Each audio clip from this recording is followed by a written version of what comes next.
નમસ્કાર વિદ્યાર્થી મિત્રો, હું વત્સલ દોશી આપ સૌનું સ્વાગત કરું છું। આજે આપણે ધોરણ 8 ગણિતમાં પ્રકરણ 6 વર્ગ અને વર્ગમૂળ વિશે અભ્યાસ કરીશું। હવે વર્ગ એટલે શું, પહેલાં પ્રકરણનું નામ જે છે એ સમજીએ। વર્ગ એટલે કોઈપણ સંખ્યાની બે ઘાત, બરાબર। જેમ કે મેં અહીંયા 1 થી 30 સુધી સંખ્યાના વર્ગ અને વર્ગમૂળ નીચે લખ્યા છે, તો તમને થોડું સમજાવી દઉં કે એકનો વર્ગ, કોઈ પણ સંખ્યાનો વર્ગ એટલે એ સંખ્યાની બે ઘાત। તો એકનો વર્ગ બરાબર શું થાય, તો 1 ગુણ્યા 1, એ જ સંખ્યાનો બે વખત ગુણાકાર કરવાનો એટલે વર્ગ થઈ ગયો। તો 1 ગુણ્યા 1 એટલે જવાબ શું આવે, 1। એટલે એવું કહેવાય કે એકનો વર્ગ શું થાય, 1 થાય। બેનો વર્ગ એટલે 2 ગુણ્યા 2 એટલે કેટલા થાય, 4 થાય। 3નો વર્ગ એટલે 3 ગુણ્યા 3 એટલે શું થાય, 9। 4નો વર્ગ એટલે 4 ગુણ્યા 4 એટલે શું થાય, 16। 5નો વર્ગ એટલે 5 ગુણ્યા 5 એટલે 25। 6નો વર્ગ એટલે 6 ગુણ્યા 6 એટલે 36। આ જ રીતે અહીંયા મેં તમારા માટે 1 થી 30 સુધીની સંખ્યાના વર્ગ લખ્યા છે, જે તમારે બરાબર પાકી રીતે તૈયાર કરવાના છે। 8મા ધોરણ માટે આપણે 1 થી 30 સુધીના વર્ગ તૈયાર કરીશું તો ચાલશે, બરાબર। આટલી સંખ્યાના વર્ગ તો તમને મોઢે જ આવડવા જોઈએ, એટલા પાક્કા તૈયાર કરી દેવા પડશે। જેમ કે મેં અહીંયા હમણાં સમજાવ્યું કે 1નો વર્ગ 1 થાય, 2નો વર્ગ 4 થાય, 3નો વર્ગ 9 થાય, જે રીતે 8નો વર્ગ 64, 9નો વર્ગ 81, 10નો વર્ગ 100, એ જ રીતે 15નો વર્ગ 225, 16નો વર્ગ 256, 19નો વર્ગ 361, 23નો વર્ગ 529, 30નો વર્ગ 900, બરાબર। વર્ગ એટલે શું, તો એ જ સંખ્યાને એ જ સંખ્યા સાથે બે વખતે ગુણવાના, બરાબર। તો આ થઈ ગયું વર્ગ। હવે વર્ગમૂળ એટલે શું, ચેપ્ટરનું નામ આપણું હતું વર્ગ અને વર્ગમૂળ। વર્ગ તો તમને ખબર પડી કે વર્ગમૂળ એટલે શું, તો ઊંધું કે 4નું વર્ગમૂળ શું, તો 2। 4 એ કોનો વર્ગ છે, તો 2નો। 25નું વર્ગમૂળ શું, તો 5। 25 એ કોનો વર્ગ છે, તો 5નો। 144નું વર્ગમૂળ શું, તો 12। 144 એ કોનો વર્ગ છે, 12નો, બરાબર। તો આ વસ્તુ થઈ વર્ગમૂળ, એનું ઊંધું વિચારીએ એટલે થઈ ગયું વર્ગમૂળ। હવે અહીંયા તમારે આના પરથી એક વસ્તુ સમજવાની છે કે અહીંયા મેં 1 થી 30 સુધીના સંખ્યાઓના વર્ગ લખ્યા છે, તો દરેક જે વર્ગવાળી સંખ્યા આવી છે એનો આપણે એકમનો અંક જોઈએ, શું આવે છે। તો જુઓ, આ તો એક જ સંખ્યા છે, એટલે આનો એકમનો અંક 1 થઈ ગયો, આ 4 થઈ ગયો, આ 9 થઈ ગયો, અહીંયા 6 થઈ ગયો, અહીંયા 5 થઈ ગયો, આ ફરીથી 6 આવ્યા અહીં હતા જ, આ ફરીથી 9 આવ્યા અહીંયા હતા જ, આ 4 ફરીથી આવ્યા, આ 1 ફરીથી આવ્યા, પછી 0, પછી ફરીથી 1 આવ્યા, ફરીથી 4 આવ્યા, ફરીથી 9 આવ્યા, ફરીથી 6 આવ્યા, ફરીથી 5 આવ્યા। એનો મતલબ કે તમે અહીંયા કોઈ પણ સંખ્યા જોશો, અહીંયા તમે 1 થી 30 સુધીની સંખ્યાના વર્ગ લખ્યા છે, દરેક વર્ગવાળી કોઈ પણ સંખ્યાનો એકમનો અંક જોશો તો કાં તો એ 1 હશે, 4 હશે, 9 હશે, 6 હશે, 5 હશે, અથવા તો 0 હશે। સમજો છો મિત્રો? આટલી 6 અંકોમાં જ કોઈ પણ વર્ગવાળી સંખ્યાનું એકમનો અંક હશે। 1 થી 30 સિવાયની પણ તમે કોઈ પણ સંખ્યાનો વર્ગ કરીને ચેક પણ કરી શકો છો। એટલે અહીંયા એક ગુણધર્મ થઈ ગયો એનો કે કોઈ પણ વર્ગ સંખ્યાનો એકમનો અંક 0, 1, 4, 5, 6 અથવા 9 છે। કોઈ પણ વર્ગવાળી સંખ્યાનો એકમનો અંક જોઈએ તો આટલામાંથી જ આવે, 0, 1, 4, 5, 6 અથવા 9માંથી। એટલે કે કોઈ પણ વર્ગ સંખ્યાનો એકમનો અંક 2, 3, 7 અથવા 8 હોઈ શકે નહીં। આટલી 4 અંકોમાંથી કોઈ પણ અંક એકમનો હોઈ શકે નહીં। કોણો? તો જે વર્ગવાળી સંખ્યા છે એનો, આ જે સંખ્યાઓ છે વર્ગવાળી એનો। સમજી ગયા મિત્રો?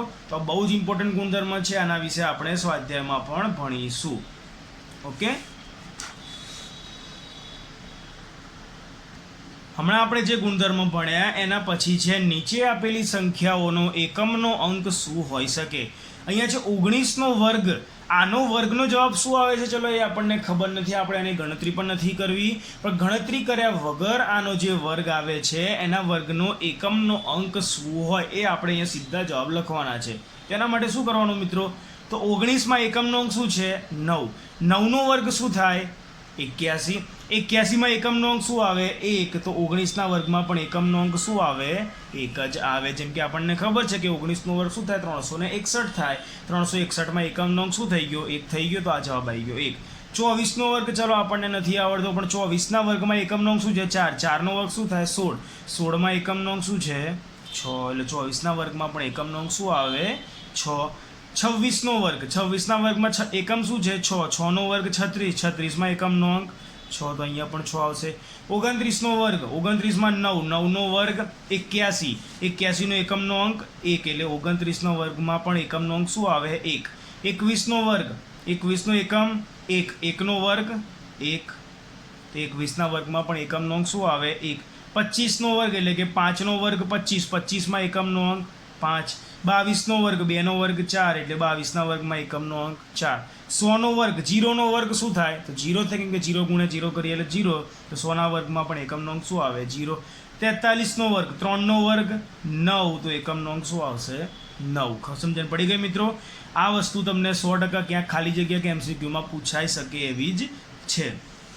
ઓકે, એના પછી છે નીચે આપેલી સંખ્યાઓનો વર્ગ કરવાથી મળતી સંખ્યાઓમાં કેટલા શૂન્યો આવશે? સાદી સંખ્યાઓના વર્ગ તો આપણે જોઈ લીધા કે સાદી સંખ્યાઓના વર્ગ કેવી રીતે કરવાના. હવે આપણે કોઈ પણ ગણતરી કરવી નથી, પણ નીચે જે સંખ્યાઓ આપી છે એના વર્ગ કરવાથી મળતી સંખ્યાઓમાં કેટલા શૂન્યો આવશે એ જોવા છે. જેમ કે ઉદાહરણ આપે છે કે 10ના વર્ગમાં શૂન્યોની સંખ્યા, 10નો વર્ગ શું થતો આપણને ખબર છે? 120નો વર્ગ તો 400. કેવી રીતે? તો જુઓ, 1નો વર્ગ શું થાય? તો 1. 0નો વર્ગ 2 0. જો અહીંયા 1 0 હોય તો અહીંયા 2 0 થઈ જાય એના વર્ગમાં. જેમ કે 20નો વર્ગ 2નો વર્ગ 4 ને 1 0નો વર્ગ 2 0. 8નો વર્ગ 64, 1 0નો વર્ગ 2 0. એટલે કે જ્યારે કોઈ વર્ગવાળી સંખ્યા, કોઈ પણ સંખ્યાનો વર્ગ કરવો છે, એમાં જો એક જ શૂન્ય હોય તો એના જવાબમાં જે જવાબ આવે એમાં 2 શૂન્યો આવે. ઓકે, એ જ રીતે અહીંયા કે ધારો કે 100નો વર્ગ કરવો છે, તો 100માં જુઓ 1નો વર્ગ તો 1 જ થવાનો. અહીંયા 2 0 હોય તો અહીંયા 4 0 થઈ જાય, ડબલ થઈ જાય. જેમ કે અહીંયા 1 0 હોય તો 2 0, અહીંયા 2 0 હોય તો અહીંયા 4 0. 200નો વર્ગ 2નો વર્ગ 4, 2 0 ની જગ્યાએ અહીંયા 4 0. 8નો વર્ગ 64, 2 0 ની જગ્યાએ અહીંયા 4 0. 3 0 વાળું તો જુઓ 1000નો વર્ગ 1નો વર્ગ 1, 3 0નો 6 0, 1 2 3 4 5 6. 2000નો વર્ગ 2નો વર્ગ 4, 3 0ના 4 6 0. 8નો વર્ગ 64, 3 0ના 6 0. એટલે કે જો 2 શૂન્ય હોય તો એના વર્ગમાં 4 શૂન્ય આવી જાય, 3 શૂન્ય હોય તો એના વર્ગમાં 6 શૂન્ય આવી જાય, 4 શૂન્ય હોય તો એના વર્ગમાં 8 શૂન્ય આવી જાય. ખબર પડી ગઈ મિત્રો?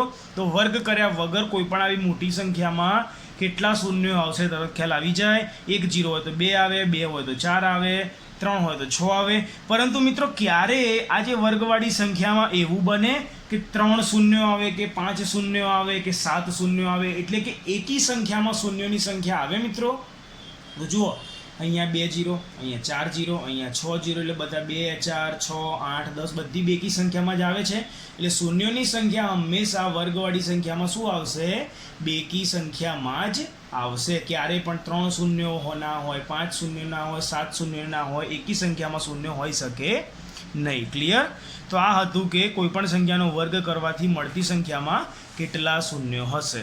હવે કેટલીક રસપ્રદ પેટર્ન છે, એટલે ઇન્ટરેસ્ટિંગ પેટર્ન, કે તમને ખાલી પેટર્ન જોઈને એનો જવાબ આપણે લખવાનો છે. બહુ ઇન્ટરેસ્ટિંગ છે, જુઓ સમજો, બહુ મજા આવશે. પહેલું છે 2 વર્ગ સંખ્યાઓની વચ્ચેની સંખ્યાઓ. ઉદાહરણ લીધું કે 2નો વર્ગ શું થાય? તો 4, અને 3નો વર્ગ શું થાય? 9.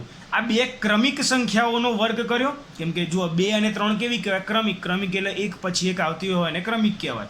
તો 2નો વર્ગ 4, 3નો વર્ગ 9. એટલે કે 2 ક્રમિક સંખ્યાઓના વર્ગ કર્યા તો શું આવે? 4 અને 9. એ બંનેની વચ્ચે કઈ કઈ સંખ્યાઓ આવે? તો 4 અને 9ની વચ્ચે 5 6 7 અને 8, આટલી 4 સંખ્યાઓ આવશે. બરાબર મિત્રો, સમજો છો? હવે ચલો, આ તો નાનું હતું. 7નો વર્ગ શું થાય? 49. 7 પછી શું આવે? 8. તો 8નો વર્ગ શું થાય? 64. હવે 49 અને 64 વચ્ચે કઈ કઈ સંખ્યાઓ આવે? તો 50 51 52 53 થી માંડીને છેક 63 સુધી. બરાબર? હવે એમ ગણતરી કરીએ તો ચલો, આ નાની સંખ્યા છે, ખબર પડી જાય. કોઈ એમ કહે કે 50નો વર્ગ અને 51ના વર્ગ વચ્ચે કેટલી સંખ્યાઓ આવે, તો આપણને ગણવું થોડું મુશ્કેલ પડશે. તો એના માટે એકદમ સિમ્પલ લોજિક છે કે ગુણધર્મ આપી દીધો કે કોઈ પણ 2 ક્રમિક સંખ્યાઓના વર્ગ વચ્ચેની સંખ્યાઓ, કોઈ પણ 2 ક્રમિક સંખ્યાઓના, બંને ક્રમિક જ સંખ્યાઓ છે ને, 7 અને 8 કહો કે 2 અને 3 કહો એના વર્ગ, તો કોઈ પણ 2 ક્રમિક સંખ્યાઓના વર્ગ વચ્ચેની સંખ્યાઓ 2n થાય, 2 ગુણ્યા n થાય. જ્યાં n શું છે? તો નાની ક્રમિક સંખ્યા. જેમ કે અહીંયા મેં 7નો વર્ગ અને 8નો વર્ગ તો બંનેમાંથી નાના કયા છે? 7. તો અહીંયા nની જગ્યાએ 7 મૂકવાના. દાખલા તરીકે ધારો કે 10નો વર્ગ અને 11નો વર્ગ બંને ક્રમિક છે અને વર્ગ પણ છે. તો 2 ક્રમિક સંખ્યાઓના વર્ગ વચ્ચેની સંખ્યાઓ કેટલી થાય? 2n. 2 ગુણ્યા n એટલે બંનેમાંથી નાની સંખ્યા કઈ? 10. તો 2 ગુણ્યા 10 એટલે જવાબ શું આવી ગયો? 20. 10નો વર્ગ થાય 100, 11નો વર્ગ થાય 121. 100 અને 121 વચ્ચે કેટલી સંખ્યાઓ આવે? 20 જ સંખ્યાઓ આવે, આપણને ખબર જ છે. બરાબર? તો આ થઈ ગયું કોઈ પણ 2 ક્રમિક સંખ્યાઓ વચ્ચે કઈ કેટલી સંખ્યાઓ હોય? 2n. એટલે કે 2 ગુણ્યા n જેટલી સંખ્યાઓ હોય. ક્લિયર મિત્રો? એના પછી બીજી પેટર્ન છે કે એકી સંખ્યાઓનો સરવાળો. ક્રમિક એકી સંખ્યાઓ એટલે 1 પછી 1 3 1 3 5 1 3 5 7 1 3 5 7 9 જેમ કે જુઓ પહેલાં તો એક જ એકી સંખ્યા છે તો 1નો વર્ગ 1 થાય. એમાં બીજી એક એકી સંખ્યા ઉમેરે, જૂની સંખ્યા એમને નવી એક એકી સંખ્યા એના પછીની જે આવતી હોય ઉમેરવાની. તો 1 + 3 એટલે શું થાય? 4 થાય. 4 કોનો વર્ગ? 2નો વર્ગ. 1 3 પછી 5 એ 3 એનો સરવાળો શું થાય? તો 3નો વર્ગ 9. 1 3 5 7 એટલે કે 4નો વર્ગ 16. કેવી રીતે? તો જુઓ અહીંયા એક જ સંખ્યા છે તો 1નો વર્ગ, અહીંયા 2 સંખ્યાઓ છે તો 2નો વર્ગ, અહીંયા 3 સંખ્યાઓ છે તો 3નો વર્ગ 9, અહીંયા 4 સંખ્યાઓ છે તો 4નો વર્ગ 16, અહીંયા 1 2 3 4 5 6 7 8 9 ને 10. 10 ક્રમિક એકી સંખ્યાઓ મિત્રો. ત્યાં કોઈ બેકી સંખ્યા ના આવી જોઈએ, કોઈ સંખ્યા જમ્પ મારીને આગળ નહીં જતું રહેવાનું. ક્રમિક એક પછી એક જે એકી સંખ્યાઓ આવતી હોય તેનો સરવાળો કરવાનો છે. તો 1 3 5 7 9 11 13 15 17 ને 19 10 સંખ્યાઓનો સરવાળો કર્યો તો 10નો વર્ગ શું થાય? 100 થાય. આ બધી સંખ્યાઓનો સરવાળો કરીને ચેક કરવાની જરૂર પડે નહીં. ક્યારે? જ્યારે એકી સંખ્યાઓનો સરવાળો કરતા હોઈએ ત્યારે. બરાબર થઈ ગઈ એકદમ ઇન્ટરેસ્ટિંગ પેટર્ન. જેટલી સંખ્યાઓનો સરવાળો એટલાનો વર્ગ અને જવાબ આવી ગયો. બરાબર મિત્રો. તો એનો ગુણધર્મ અહીંયા લખી દીધો કે આમ ક્રમિક એકી સંખ્યાઓનો સરવાળો એ કુલ સંખ્યાના વર્ગ બરાબર થાય. આ જેટલી કુલ સંખ્યાઓ જેમ કે 4 સંખ્યા તો 4ના વર્ગ બરાબર થઈ ગયો સરવાળો, 10 સંખ્યા તો 10ના વર્ગ બરાબર થઈ ગયો 100 સરવાળો એનો. બરાબર. તો આ હતી બીજી પેટર્ન. એના પછી છે બે ક્રમિક પ્રાકૃતિક સંખ્યાઓનો સરવાળો. હવે ક્રમિક પ્રાકૃતિક એટલે જુઓ 1 હોય તો 1 પછી 2 આવે, 10 હોય તો 10 પછી 11 આવે, 500 હોય તો 500 પછી 501 આવે. ક્રમિક પ્રાકૃતિક સંખ્યાઓ આપણે પહેલા ચેપ્ટરમાં ભણી ગયા. પ્રાકૃતિક એટલે ધન પૂર્ણાંક સંખ્યાઓ જે આવે 1 થી અનંત સુધી, 1 2 3 4. એવી ક્રમિક એટલે 1 પછી 1 આવતી હોય જેમ કે 4 અને 5 12 અને 13 24 અને 25 60 અને 61. એનો સરવાળો કરીએ તો 4 + 5 9 થાય, 9 એ 3નો વર્ગ, 12 + 13 25 થાય, 25 એ 5નો વર્ગ, 24 + 25 એ 49 થાય, 7નો વર્ગ, 60 + 61 121 થાય, એ 11નો વર્ગ. હવે આ સરવાળા ઉપરથી કઈ સંખ્યાનો વર્ગ છે એ ખબર પડી. અહીંથી હવે ઊંધું જોવું હોય તો શું કરવું પડે? તો એના માટે ગુણધર્મ છે કે કોઈપણ વર્ગ સંખ્યાને બે ક્રમિક સંખ્યાના સરવાળા તરીકે રજૂ કરવા હોય, જેમ કે 3નો વર્ગ છે તો કઈ બે ક્રમિક સંખ્યાઓના સરવાળા બરાબર 3નો વર્ગ થાય? તો ખબર છે 4 અને 5. પણ ધારો કે કોઈ મોટી સંખ્યા હોય તો એના માટે છે કે કઈ બે સંખ્યાઓનો સરવાળો આવે? તો n² - 1/2 અને n² + 1/2. હવે n² શું છે? તો આપણે જે વર્ગીકૃત સંખ્યા હોય, વર્ગવાળી સંખ્યા હોય એ n² ની જગ્યાએ મૂકી દેવાની. તો કોઈ પણ વર્ગ સંખ્યાને બે ક્રમિક સંખ્યાના સરવાળા તરીકે રજૂ કરવા માટે તે બંને પ્રાકૃતિક સંખ્યાઓ કઈ હોય? તો n² - 1/2 અને n² + 1/2 થાય. દાખલા તરીકે ઉદાહરણ સમજીએ કે 9ના વર્ગને કઈ બે ક્રમિક પ્રાકૃતિક સંખ્યાના સરવાળા સ્વરૂપે દર્શાવી શકાય તે ચેક કરવું છે. તો એક સંખ્યા થશે પ્રથમ સંખ્યા n² - 1/2, બીજી સંખ્યા થશે n² + 1/2. n² એટલે શું? તો આપણો 9નો વર્ગ, તો 9નો વર્ગ - 1/2. 9નો વર્ગ એટલે 81 - 1/2. 81 માંથી 1 જાય તો 80/2 એટલે શું આવશે? 40. તો પહેલી સંખ્યા શું આવશે? 40. અને બીજી સંખ્યા n² + 1/2. n² એટલે 9નો વર્ગ + 1/2. 9નો વર્ગ એટલે 81 + 1/2. 81 + 1 એટલે 82/2 એટલે શું થઈ ગયું? 41. એક સંખ્યા થઈ ગઈ 40, બીજી સંખ્યા થઈ ગઈ 41. તો આપણે જે 9ના વર્ગને બે ક્રમિક પ્રાકૃતિક સંખ્યાઓના સરવાળા સ્વરૂપે દર્શાવવાનું હતું. 9નો વર્ગ એટલે 81. 81 કઈ બે ક્રમિક પ્રાકૃતિક સંખ્યાઓનો સરવાળો થાય? તો મિત્રો અહીંયા થઈ ગયો 40 અને 41નો. તો 9નો વર્ગ બરાબર 81 થાય. બરાબર કોનો સરવાળો? 40 + 41 છે. એકદમ સિમ્પલ. કયા કયા બે સૂત્રો? n² - 1/2 અને n² + 1/2. ઓકે. તો આ થઈ ગઈ ત્રીજી પેટર્ન. એના પછી છે ચોથી અને છેલ્લી પેટર્ન. બે ક્રમિક એકી અથવા બે ક્રમિક બેકી સંખ્યાનો ગુણાકાર. બે ક્રમિક એટલે તમને ખબર જ છે, આપણે હમણાં જ સમજ્યા. બે ક્રમિક એકી એટલે 1 3 5 7 9 બધી એકી થઈ ગઈ ક્રમિક. અથવા બે ક્રમિક બેકી એટલે 2 4 6 8 10 12. એનો ગુણાકાર આપણે ગુણાકાર કર્યા વગર મોઢે કેવી રીતે કરી શકીએ? જુઓ એકી સંખ્યાઓ લઉં 11 અને 13. 11 અને 13નો ગુણાકાર શું થાય? 11 અને 13ની વચ્ચે શું આવે? 12 આવે. તો 12નો વર્ગ ઓછા 1 કરી દેવાનો. 12નો વર્ગ 144 ઓછા 1 એટલે શું થાય? 143. તો 11 × 13 કેટલા થાય? 143. કોઈ પણ ગણતરી કર્યા વગર મોઢે થઈ ગયું. પરંતુ એના માટે મિત્રો આપણને 1 થી 30 સુધીના વર્ગ આવડવા જોઈએ. એટલા માટે તમને મેં ચેપ્ટરની સ્ટાર્ટિંગમાં કીધું કે આટલા વર્ગ આપણે તૈયાર કરી લેવાના. 13 × 15 બે ક્રમિક એકી સંખ્યાઓ થઈ ગયા. બંને વચ્ચે શું આવે? 14. તો 14નો વર્ગ ઓછા 1. 14નો વર્ગ 196 - 1 એટલે શું થઈ ગયો? ગુણાકાર 195. 29 × 31. 29 અને 31ની વચ્ચે શું આવે? 30નો વર્ગ ઓછા 1. 30નો વર્ગ થાય 900 ઓછા 1 એટલે 899. 8 ગુણ્યા 10 આપણને ખબર છે 80, પરંતુ 8 અને 10ની વચ્ચે 9, 9નો વર્ગ ઓછા 1, 9નો વર્ગ એટલે 81 ઓછા 1 એટલે શું આવી જાય? 80 આવી ગયું. 12 ગુણ્યા 14 વચ્ચે શું આવે? 13, 13નો વર્ગ ઓછા 1, 13નો વર્ગ 169 ઓછા 1 એટલે 168 થઈ ગયું. આ બધી થઈ ગઈ ક્રમિક એકી સંખ્યાઓ, આ બંને થઈ ગઈ ક્રમિક બેકી સંખ્યાઓનો ગુણાકાર કેવી રીતે થાય? તો બંનેની વચ્ચે જે સંખ્યા આવે એનો વર્ગ ઓછા 1 કરવાનું છે ને, એકદમ સિમ્પલ પેટર્ન્સ. ઓકે, એના પછી છે સ્વાધ્યાય 6.1 પ્રશ્ન 1. નીચે આપેલી સંખ્યાઓના વર્ગ કરવાથી એકમનો અંક શું મળશે તે જણાવો. આપણે હમણાં જ થિયરીમાં સમજ્યા કે 81ના વર્ગમાં એકમનો અંક શું આવે? તો આનો એકમનો અંક શું છે? 1. 1નો વર્ગ એટલે 1. 272માં એકમનો અંક 2. 2નો વર્ગ એટલે 4. 799માં એકમનો અંક 9. 9નો વર્ગ એટલે 81, પણ 81માં એકમનો અંક શું આવે? 1. 3853માં એકમનો અંક 3. 3નો વર્ગ એટલે 9. અહીંયા 4નો વર્ગ એટલે 16. 16નો એકમનો અંક 6.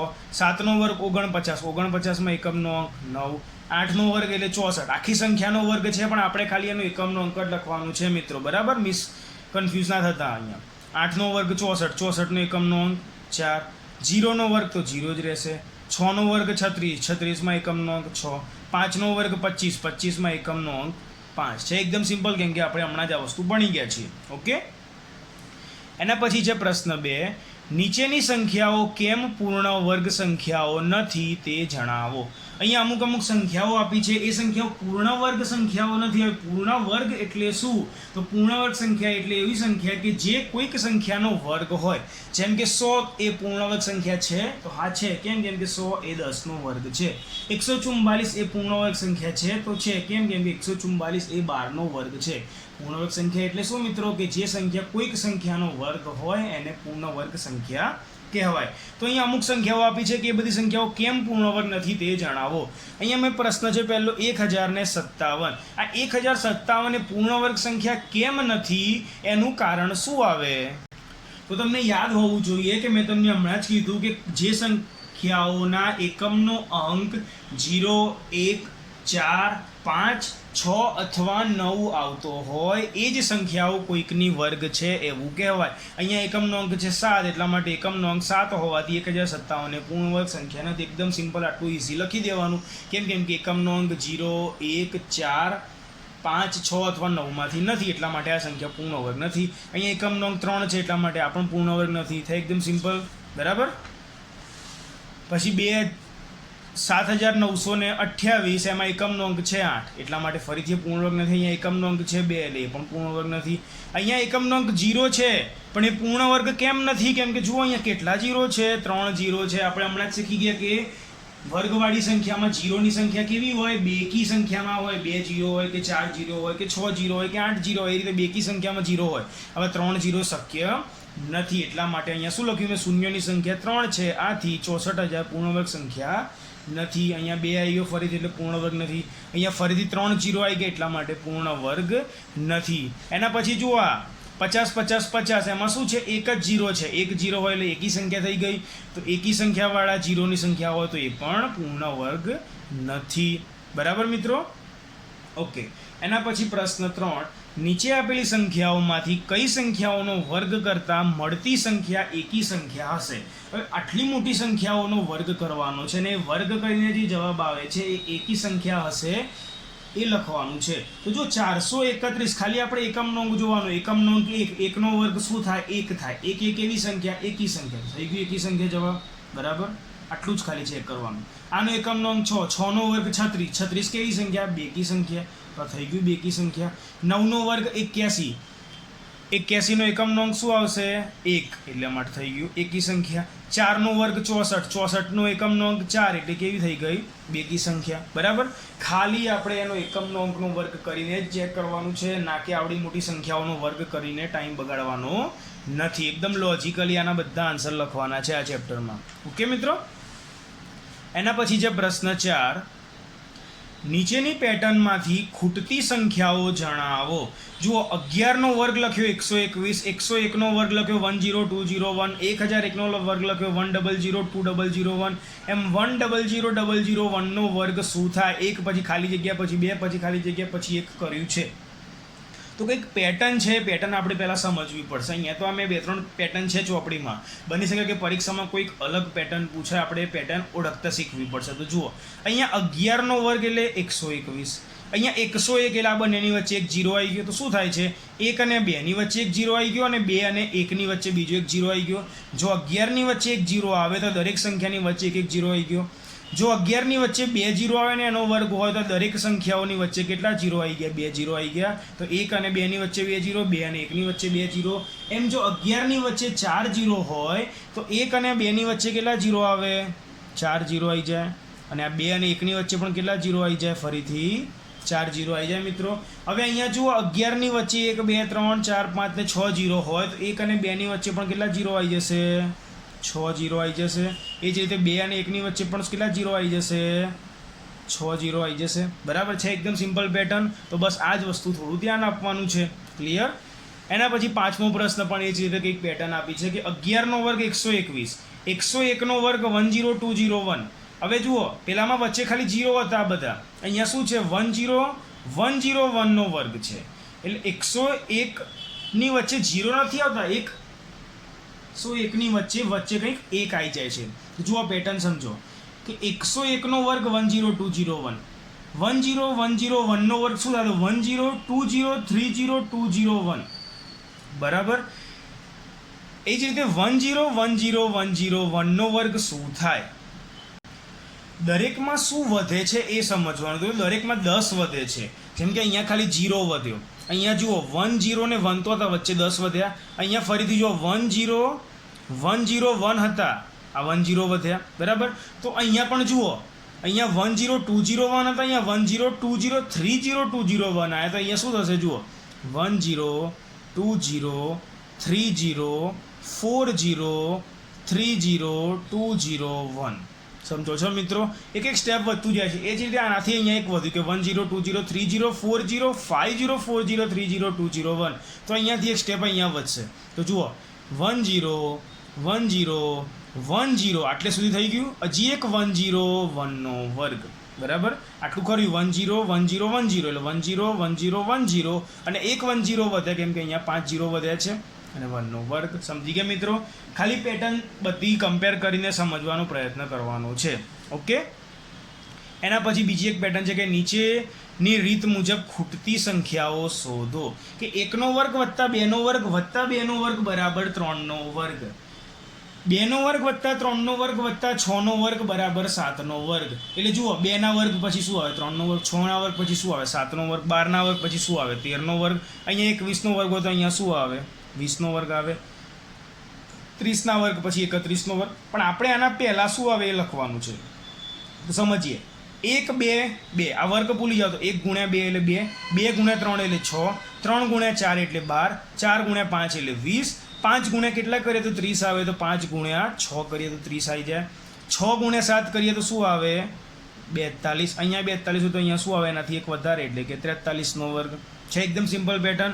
એટલે આ 2-3 પેટર્ન તમને એક્ઝામ્પલમાં આપી હશે, એ જોઈને બીજી પેટર્ન સમજવાનો પ્રયત્ન કરવાનો છે. ઓકે.